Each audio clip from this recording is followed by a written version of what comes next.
Mga nagpositibo sa COVID-19 sa Mandawi City Jail gisugda na pagbalhin sa bag-ong pasilidad sa syudad. Ang ubang mga pasyente atuan na usab sa quarantine facility. Ani ang report ni Nico Sereno.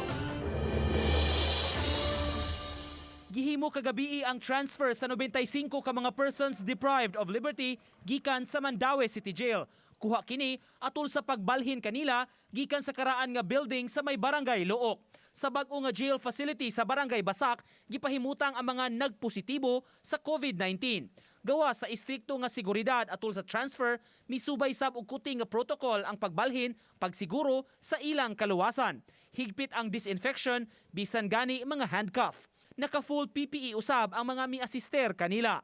Sa wapas sila gibalhin, gipaligo sila diri sa ila maong facility kaning karaan naligo. They were given masks. Nya pagsud nila sa sakyanan gi-disinfect. Unya pagbalhin didto, gi-disinfect na po sa sakyanan, padong balik. Hasta ang ilahang mga handcuffs gi-disinfect.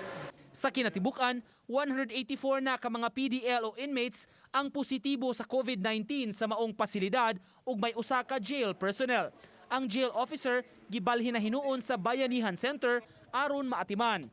Samtang kagabi, gihimo sab ang transfer sa 5 ka mga COVID positive nga mga pasyente gikan sa barangay Mantuyong.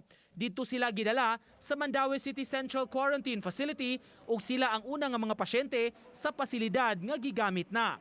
Sa ilang admission sa lugar, gihatagan sila og mga kits aron magamit sa ilang pag-istar.